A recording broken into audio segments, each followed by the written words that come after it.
to you, Aisha, sorry. Hi, Farah, thanks. Hello, everyone. My name is Aisha Ali. I'm the director for the Master of the Data Science program. And so I'm happy to welcome you here today to this virtual orientation.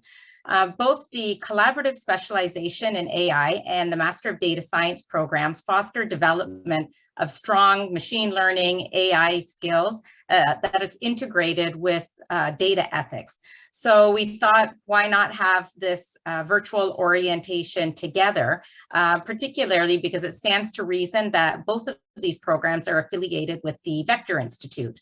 So we have Johannah with us today from the Vector Institute, and she's going to provide you with some more details on how being affiliated with the Vector Institute is going to help you as a student in a VI affiliated program.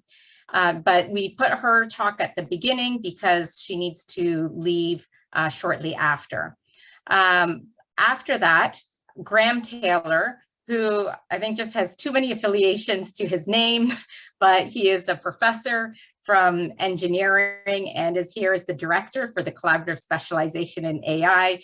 So he's going to talk to you a little bit about the Center for Advancing Responsible Ethics in AI, which is the body through which the collaborative specialization is being run.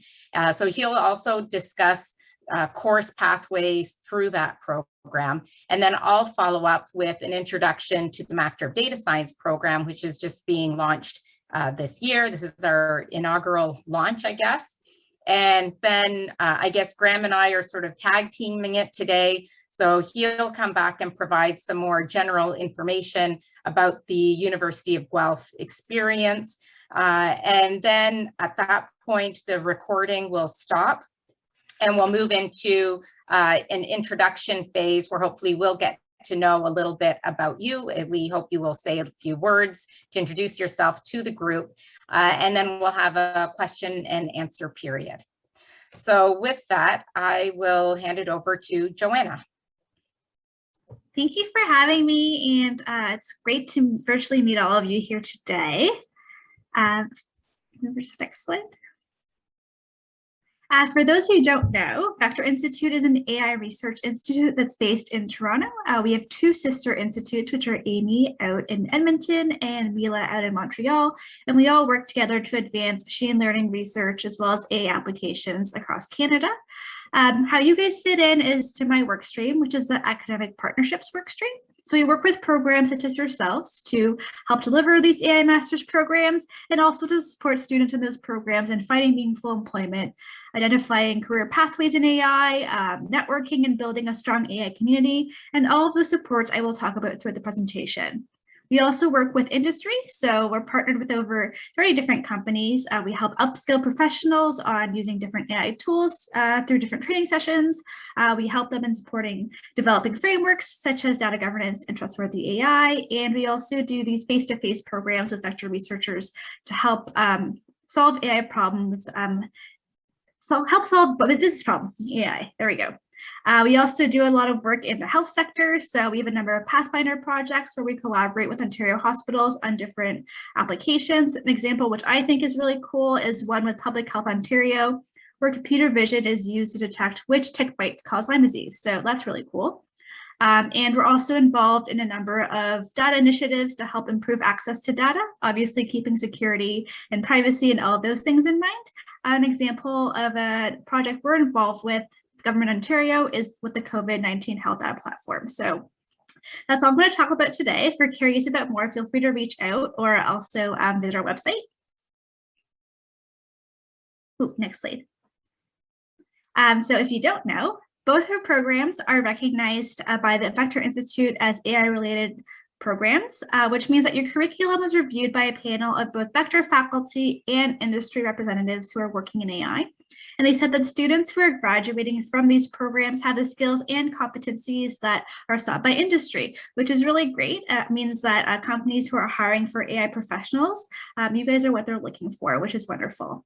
There are programs in both core technical areas. So both of your programs would be core tech programs in computer science or engineering or data science. So that's that. And there's also students in complementary areas such as business or health. And both students with applied or research focus. You'll be able to meet students from all these different types of programs throughout the year through their different events.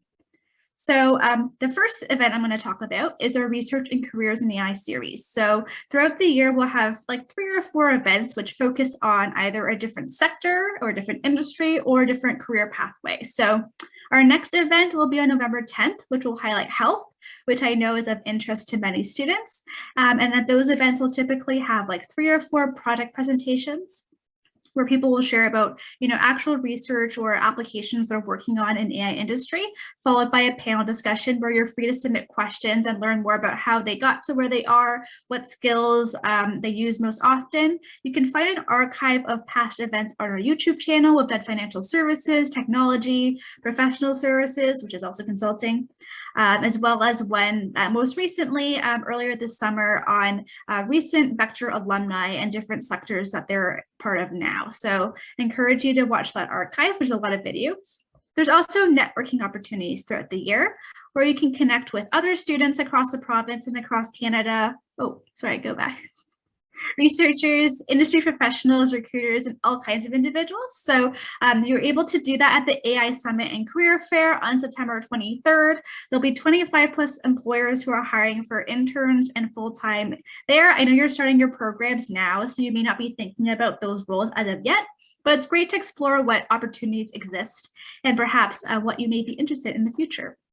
There's also the wonderful Graham Taylor, who is in this session here, who'll be doing one of our keynotes, as well as Sonia Fiddler, who is a Senior Director of AI, as well as a Vector faculty member and co-founder, who'll be doing the second keynote. There's also 3 different pathways in terms of concurrent sessions right after the keynote. So one focuses on applied pathways in AI. So if you're more interested in applications, there'll be someone from technology there, someone who is from financial services, someone telecommunications, so more of those machine learning, engineer, data scientist, analyst roles. There's also a research pathway session. There'll be, the NRC will be there. There will be Anne Martel, who's one of our faculty affiliates, talking more about academic research, and also Borealis and Layer 6, which are both research labs, which they're able to work on, advanced research at their industry roles. So that'll be a great session if you're interested in more of that pathway. And a third concurrent session will focus on recruitment tips, and recruiters will share about, how to position yourself, and you can ask them questions as well. So a lot for you to check out the event. I encourage you to sign up even if you can't make it, as you'll receive a link to the recordings after the session is over. So that's my plug, my 2-minute plug for that event. It's our biggest of the year. We also do career support activities throughout the year. We're hoping to do more. We started doing these last year, and these are to prepare you for a job search or an internship search. So last year we had these one-on-one resume review sessions where we had a technical professional come in and really sit down with you and walk through how to optimize your resume. We also had group portfolio sessions, and then we had our great 3-part webinar series, which I again encourage you to check out if you're going to prepare for a job search or an internship application. So the first one, it focuses on how to optimize your LinkedIn or resume for a technical audience, including a GitHub profile. The second focuses on the types of roles that are available in AI and what skills fit each. So you can kind of identify maybe where you fit in terms of a career pathway. And the third one is on acing AI interviews. So if you've already got the interview and you're kind of looking to see how you can prepare, it'll go over the types of technical tests you might encounter, which I know students are very anxious about, as well as how to prepare for those interviews. We're obviously an AI research institute, so we have a number of AI talks throughout the year, which if you sign up to our newsletter, you'll hear about as well. There's a great archive of fields talks, and those should be resuming, I think, this fall again. And we bring together these wonderful researchers from around the world who are leading in their field to talk about the latest and greatest. And those are typically like 1-hour seminars, and there's Q&A at the end. So great for you who are really into the technical side of machine learning and doing research yourselves. By being in a recognized program, you also have access to the applied internship program. So you can work at Vector on real projects that we're working on in various different streams. So I think we've hired over 20 over the last semester. So there's a lot of opportunities, both full-time and part-time for anyone. Our team ourselves, the academic partnerships team, I think has hired 2 interns from your program. So, you know, great for that. There's health data interns, project management interns.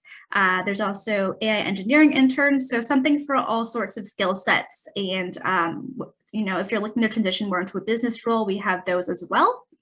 The program does not start when you the program does not start when you exit your program. You become a Vector alumni and you still have access to various initiatives through Vector.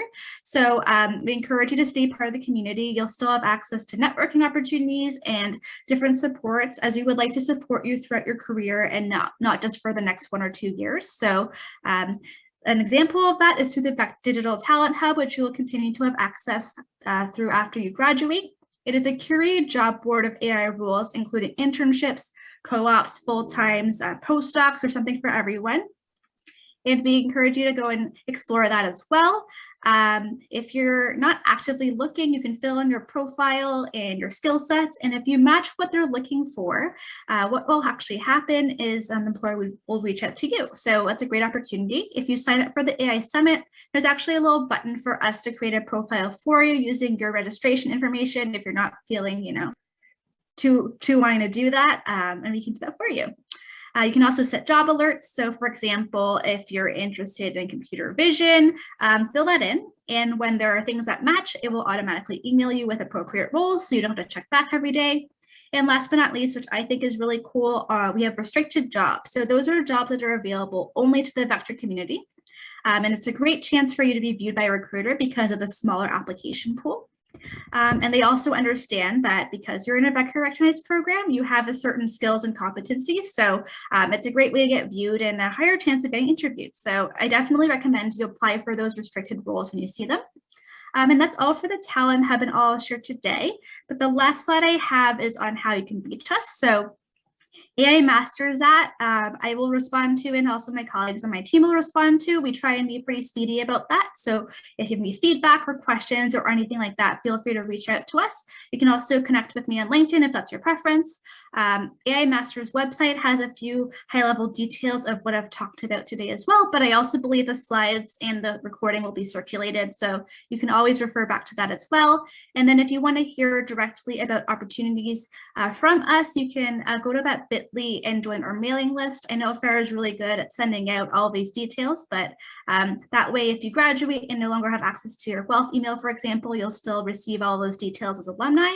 And as I mentioned, there's also that YouTube channel that you can visit. There's hundreds of recordings, different talks. I think Graham probably has a few on there as well, including a great panel discussion, I think, from the Jeff Hinton event. So I encourage you to check that out.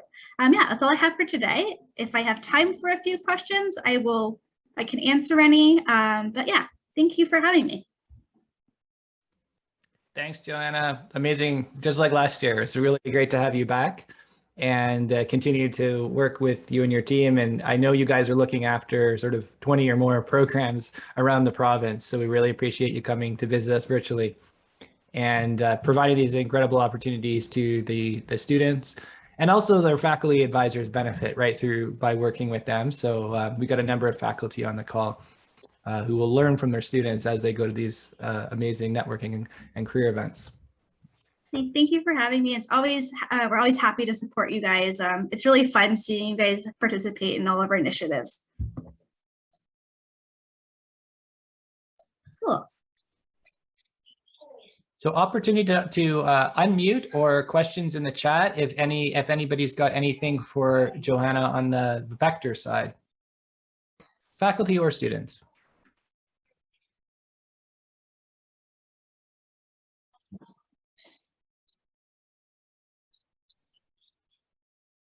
Everyone must be getting back into this school mode. It's okay. Asking questions was not a requirement. It was not, and it means your presentation was super crisp and clear, Johannah. So I think we all got the info. Well, thank you for having me. I will drop off the call now, but again, feel free to reach out through email or other avenues, and we hope to see you on the 23rd.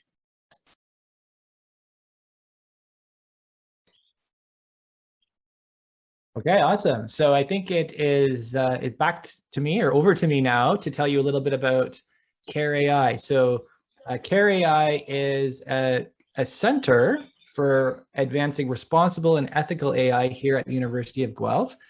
And one of the main focuses of the center is on training programs. So we're talking today about CSAI and the Master of Data Science MDS, and many of you are part of those programs, either as students in those programs or faculty teaching or advising students in those programs.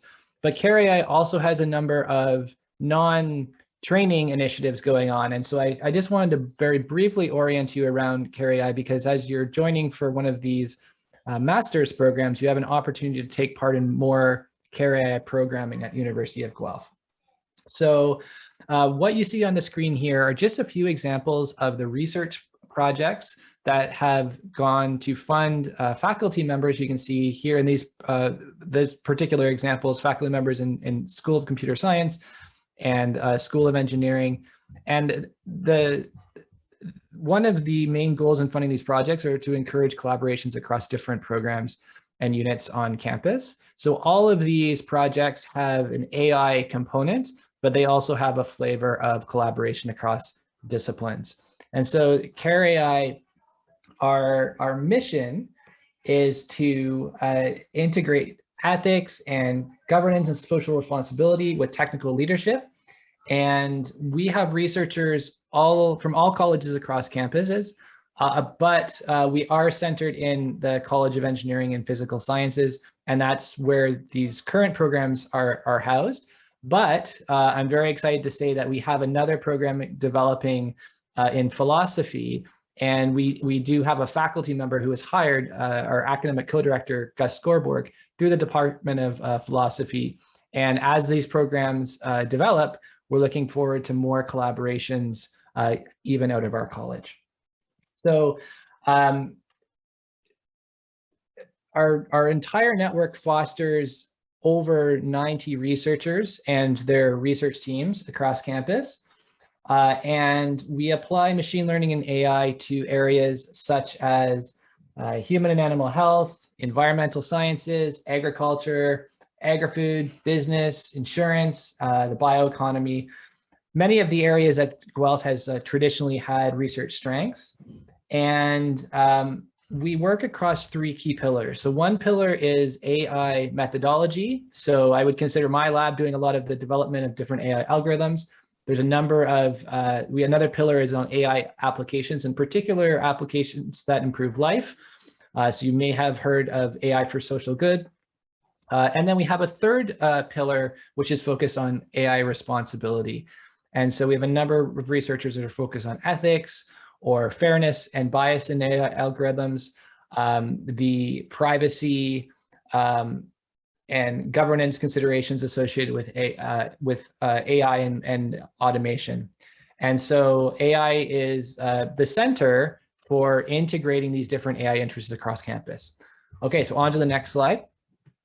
So for the students and faculty, I've mentioned there's like more than 90 people across campus that are connected in some way to the center. There's all you students in these different programs. So something that brings us together on a monthly basis is a CareAI seminar series.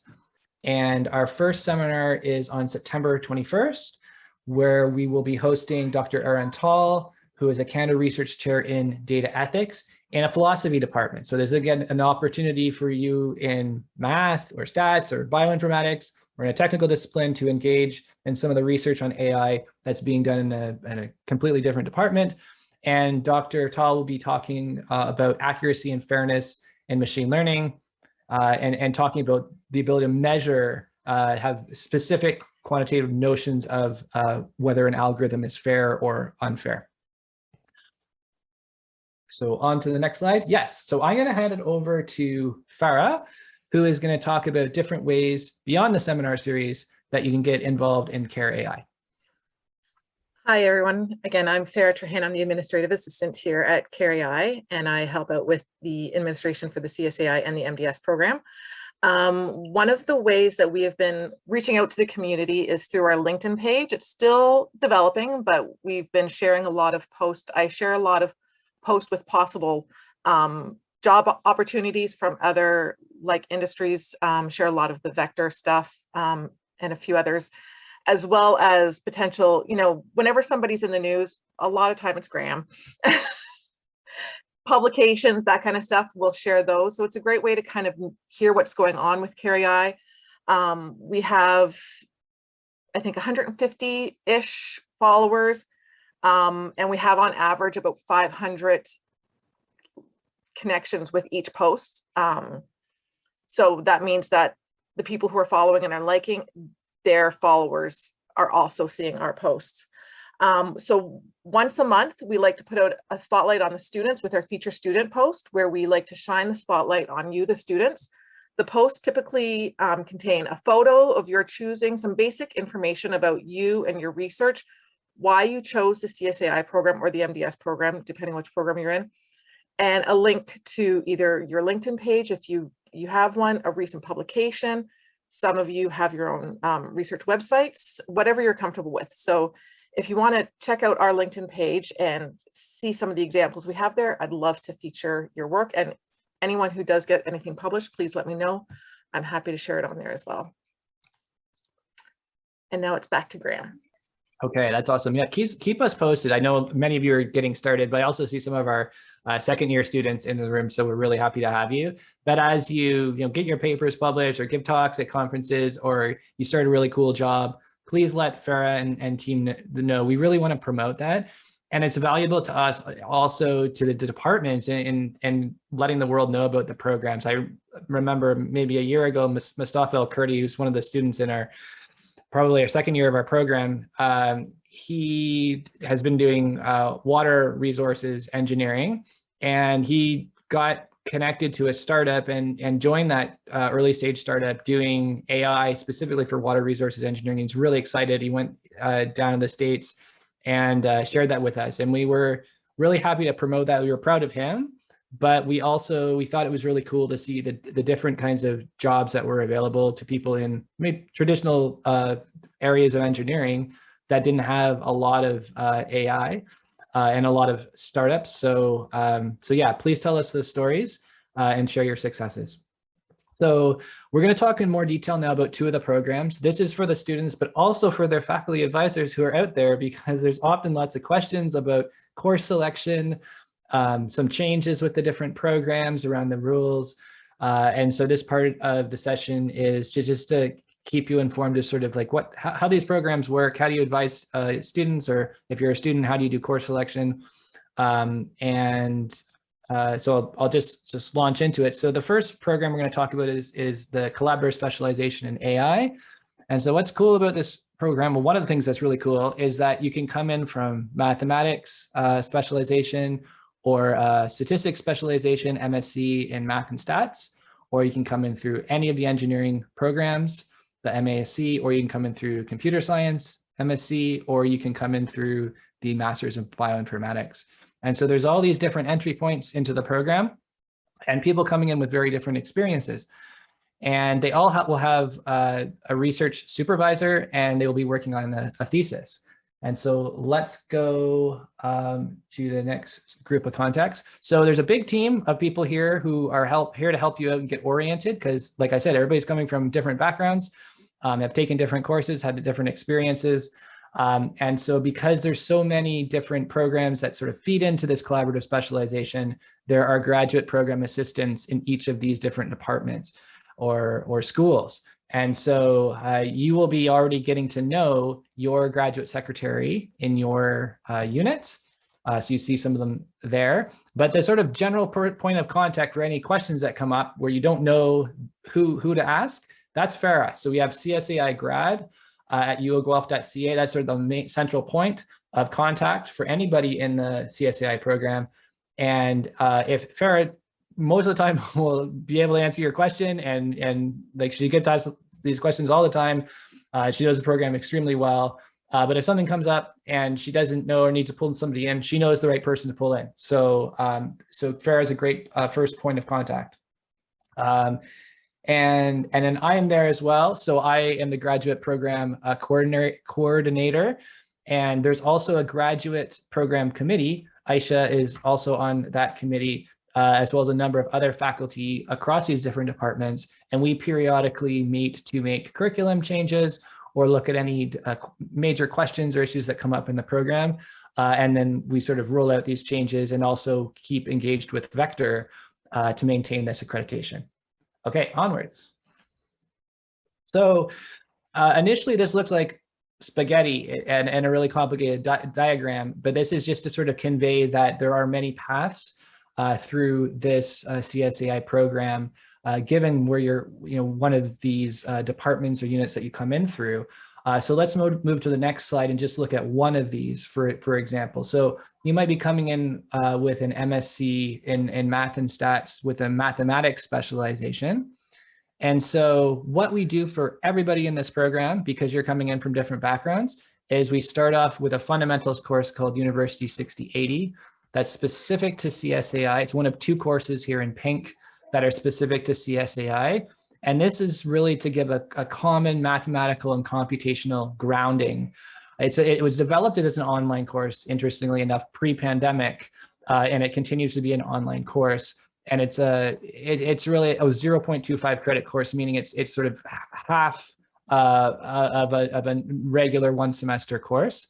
But everybody takes this at the beginning of the program. It's intended you take this as in your first semester, and this will set the stage with the fundamentals to move you into your first really AI-based grad course. Okay, so then when you go to your AI-based grad course, you've got 3 options. And so now we have the math major opting to take Stat 6801, statistical learning, because that is sort of the most sensible pathway for them according to the rules of the program and sort of minimizing the number of courses you need to take. But you could take one of the foundational courses in computer science or the engineering machine learning. But when you sort of get outside the sort of recommended route, you may end up needing to take more than the minimum number of courses. Okay, so now you take one of these 3 courses, and then you move into a series of complementary AI elective courses. And then finally, everybody comes back to this University 6090 course, AI Applications in Society. And this is really intended to be taken in the 4th semester after you've had some exposure to research and a number of other courses. So this is where we do case studies that are focused on AI, deploying AI and doing this in a responsible and ethical way. Okay, so now we're on to say a math stat student. And so you'll notice that their pathway is quite similar to the math one. They also opted to take Stat 6801. A computer science major, next slide, would go on to take usually CIS 6020, artificial intelligence, as their core AI course, and then they could select a number of complementary electives. Finally, if you're coming through engineering, typically you would take Eng 6500, Intro to Machine Learning, and then again, select electives from the same pool of courses, and then come to University 6090 at the end. And then I think the last picture is bioinformatics. In this case, the student has elected to take CIS 6020 as their core AI course, taken a number of electives, and then again, joined the whole group in 6090 in the 4th semester. So, okay, let's move on. So we put in this slide of recent changes for both student benefits as well as the graduate program assistants. I can see them online today, and also the faculty members who are advising students. So every year, there may be some changes to courses. Sometimes courses are no longer offered. Sometimes new courses are developed. And so we keep that course list as up to date as we can. And so in the past year, we've made a couple of deletions to some computer science courses that are no longer offered. But we've introduced some additions to the complementary AI courses. So we've got Stat 6721, and this change was actually made to accommodate students coming through the Guelph Stat undergrad program and taking some courses in their undergrad. We also have a number of cross-listed data science, computer science courses due to the development of the new Master Data Science. And the other major change here is that it came up a couple times, can a student opt to take one of the core elective core courses, the 3 that I was showing you, also as a complementary AI course, and therefore take 2 of those. So for example, take statistical learning and intro to AI, or take intro to AI and intro to machine learning. There's sufficient differences in those courses that one can opt to take 2 out of the 3 and count one as a complementary AI course. Okay, moving on, I'm going to pass it over to Aisha to tell us more about MDS. Okay, thanks, Graham. Up quite well. So the Master of Data Science program is a new program. It was recently, well, it was just launched, less than a month ago. And in that time, I'm very happy to see the new MDS students come here. Now, sorry, I'm sorry that I'm the one who has to do this. I need to just kick some people out of this room. So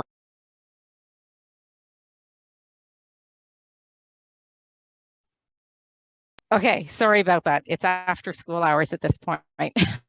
But the Master of Data Science program really came up as looking at University of Guelph as this hub for developing these machine learning, AI skills. Again, we've got that collaborative specialization in AI. We have the bioinformatics program. And what we really wanted to do was try to build this other core set of courses for students who are perhaps more interested on this professional track. So it's still, you have to have this good base on the computing and in the statistics, math side of things. But then we are now giving you these skills that you can actually go out and use in the workforce, right? So it needs not be a lot of these amazing startup companies that you see, a lot of the students from the collaborative specialization going into. But it might be, it's the field changes so quickly. Can we move to the next slide? Okay, so as this is a new program, there's a lot of things. We're also on this steep learning curve, but you have 2 contact people, Susan and Farah, but effectively it feels like 1 because both of them respond to the MDS grad at uofguelph.ca. Again, both of them are great resources. Susan in particular has had immense insights for me throughout this process. I'm the graduate program coordinator for the course. So again, I also have close contact with Graham with the collaborative specialization in AI. If there's something that Susan or Farah cannot help you answer, then they will either direct it to me, or again, they also know who the correct contact people are. Those of you who are, well, also again for scheduling or timing of courses, that type of stuff, Carrie Tanti in our department is in charge of that. She's the undergraduate secretary. And then Matthew Keefe is another one, particularly for the international students. And if you're dealing with study permits or visa type questions, then he's an excellent resource for you in that regard. Next. Okay, so we don't have quite as complicated of a spaghetti map for this program, but we are launching several new courses this year. The first 2 are the Introduction to Data Science, which I'll actually be teaching. And since those of you in the MDS program all have to be signed up for this, I hope you have realized by this point that the timing of the course has changed. Because it was a late addition, it conflicted with some of the other elective courses. So we've now moved it. It will be on Monday from 4 p.m. to 5:20 p.m. Eastern Standard Time. But what that's done is opened up one of the math and the statistical learning course, which I know a lot of you were interested in, that you're allowed to take those without any conflict. So we have the Introduction to Data Science, Data Manipulation and Visualization, which will also be taught out of the Math and Stat department, and is being taught by Dan Ashlock, who happens to also be the chair of our department. In the next semester, you'll take Data 6300 and 6400. Both of these courses are cross-listed as computer science courses and are offered by the School of Computer Science.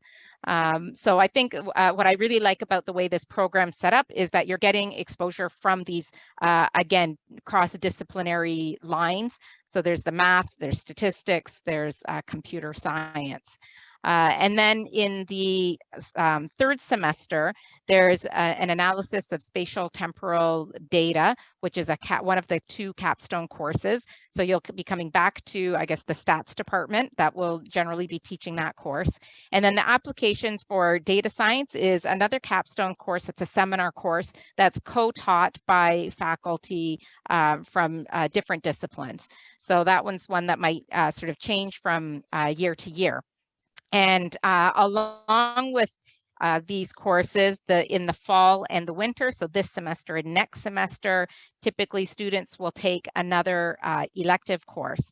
Before I get into the electives, I just wanted to point out that we do have this Data 6700. Now, as a course-based master's, we expect that most students would be taking the 4 core courses and then the 2 capstone courses in the third semester.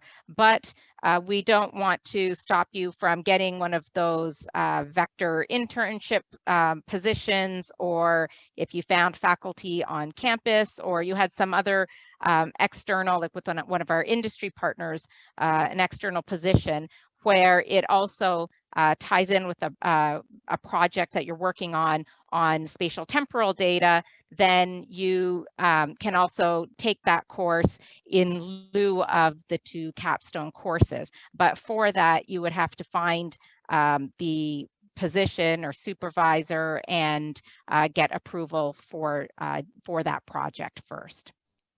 Okay, so next. But for the elective course options, some of these you'll see repeats with the courses that were listed for the collaborative specialization in AI, just because the 2 programs have this large overlap, but different focuses. So there's a number of courses from statistics and from math that you can take.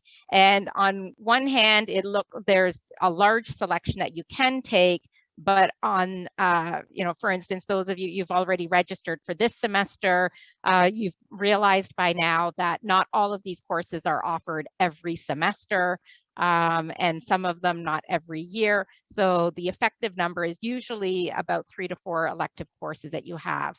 Now there's ones, again, in stats and in math. I know the 2 popular ones this year are the statistical learning and the mathematical modeling course. So that one's the scientific computing 6020 and stat 6801. You go to the next one, please. But there are also excellent courses in the computer science department, as well as in plant sciences. We have 1 course in applied bioinformatics and in engineering. Now, one thing I wanted to point out is that we do have these listed courses. However, we have a plethora of courses. So, right, philosophy is another course. That's a new course, and I don't think it's offered this year. If I'm correct, it starts next fall. But I also want to point out that we couldn't do this exhaustive look across campus as different courses come up each year. So if you find a cool course that you think might be eligible to be counted as an elective, then you're welcome to take that as well. For example, I know in engineering, the 6090 is a special topics course. The topics rotate offering to offering. I believe next semester it might be slated as an image analysis course, in which case that would probably be one that could be eligible for as an elective for the MDS program. So if you ever find those, then instead of immediately saying, saying, oh, it's not on the list, I'm going to throw that one out or not consider it, you can go take a look at the content and then contact us and we can let you know, okay, if you're interested. Next. I'm not sure if there is a next one for me. No. Okay, so that's it. There's a big learning curve for me on this. This is the first year. Your feedback is really important to us in improving the program, but also knowing where you end up later. As Graham was saying, we want to be able to profile where our graduates go, but we also I think when you see this presence or there's a feature story on you, that also raises the profile for yourself as you move through your career as well. So on that note, I'm going to pass it back to Graham to talk about the Orientation International Student Experience. Actually, I'm going to talk about it because Graham's got this. Oh, sorry, Sarah. What? Yeah. That's okay. Sorry. I hope everybody had the chance to join one of the new graduate student orientations. There should have been emails sent out to that the orientation or grad studies had put on. There's also the international student experience team for the international students here is hosting a multi-day orientation for grad students. More information can be found on their website. I wanted to post those cut and paste, but it doesn't let me cut and paste. So I will send those out to everybody. I also wanted to make sure you know that everybody's automatic. Well, anybody who's enrolled in a grad program at the University of Guelph is automatically enrolled in the UNIV 7100. It's an academic integrity course via course links. It's completely online. Academic integrity is a code of ethics for teachers, students, researchers, and writers. It's fundamental to the University of Guelph's education mission and to ensuring the values of the scholarly work conducted here. The course provides definitions, examples, and exercises to help the graduate students understanding the importance of, I apologize for that background noise, importance of academic integrity and learn how to avoid academic misconduct in their own work. This course is, again, required to all graduate students and has to be completed within 20 days of commencing their graduate program. So if you have any questions about that, you can contact me or your grad secretary. At this point,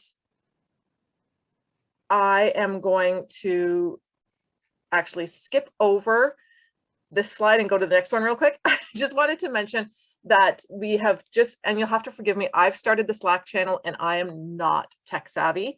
So there is a Slack channel started for CSAI collaboration. I've got the link there. That's for all the students to use to do any kind of collaboration, to chat, anything you guys want to do to communicate with each other. If you need anything, please let me know. And if you see errors, please let me know because I will be the first to admit I'm not the most tech savvy person. Now I'm going to go back a slide to do the introductions. And at this point, I'm going to figure out how to stop recording and pass it on to Graham to start introductions. Okay, that's awesome. Thank you, Farah. Thank you, Aisha, for both contributing to this overview for CSAI and MDS students. Now's the fun part. We hope people can turn their cameras on. This is where we would normally be eating finger foods and chatting with each other in person, but it's virtual. So if you're comfortable turning on your camera and saying hi, I'd like to do quick intros, who you are, what's your program? If you want to say where you're joining from, that would be cool too. And then what I would say is hand it off to somebody else. So we just keep things going. So, hello, my name is Graham Taylor. I'm the graduate program coordinator for CSAI, and I'm a professor in engineering.